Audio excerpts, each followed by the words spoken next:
At dawn, the old woman woke to the frantic cries of her chickens. She hurried outside, and froze. A red fox stood in the yard, thin as a shadow, its ribs showing beneath tangled fur. Between its jaws hung one of her hens. For a long moment, neither moved.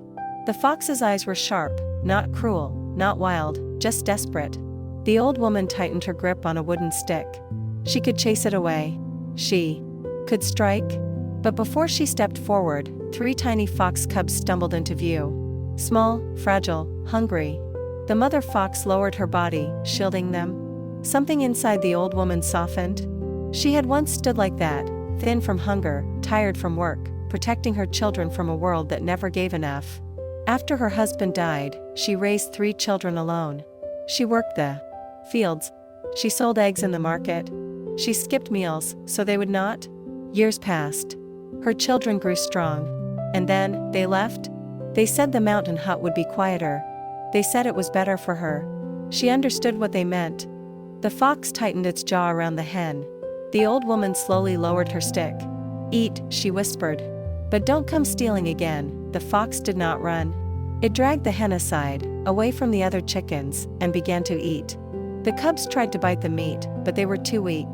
The old woman cracked a few eggs into a bowl, and slid it toward them. The cubs licked it clean. The next day, she heard rustling near the straw pile. The fox had returned. This time, it brought the cubs, and they were building a small nest nearby. The old woman did not chase them away. Days turned into weeks. Weeks into seasons. When the mother fox went hunting, the old woman watched the cubs. She spoke to them, as if they were children. The cubs grew round and strong. Sometimes, the fox brought back wild chickens or rabbits, and left them near her door. On quiet afternoons, it lay beside her, while the cubs played in the dust. The hut no longer felt empty. 5 years passed. The old woman grew frail. Her steps slowed.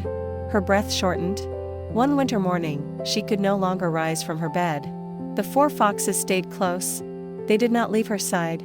In her final hours, she opened her eyes, and saw them gathered near. Warmth filled her chest, and sorrow. Warmth, because she was not alone. Sorrow, because the children she raised never returned. A faint smile touched her lips. And then, gently, she was gone. The foxes lifted their heads, and cried into the sky. The sound was long, and aching. Villagers followed the cries, and found the old woman still on her bed, the foxes guarding her silently. Her children were notified. They never came. The villagers buried her beside the hut. For days, the foxes remained by the fresh mound of earth. They did not understand death, but they understood absence.